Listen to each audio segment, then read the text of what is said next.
ஒரு ரவுண்டு கூடண்டா. அதெல்லாம் ஒரு குறிப்பிட்ட இல்ல. எனக்கு மொத்தம் கொடுக்கும் கேட்டானிக்கும் என்ன நிக்க வச்சு மொத்தத்தையும் பண்ணிட்டேடா.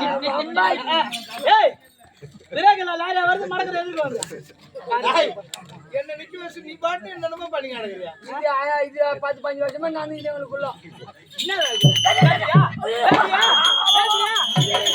பேசியா பேசியா உங்களை மரியாதை கொடுங்க. ஓசிலே குடும்ப கட்ட போறா. என்னாச்சு? என்ன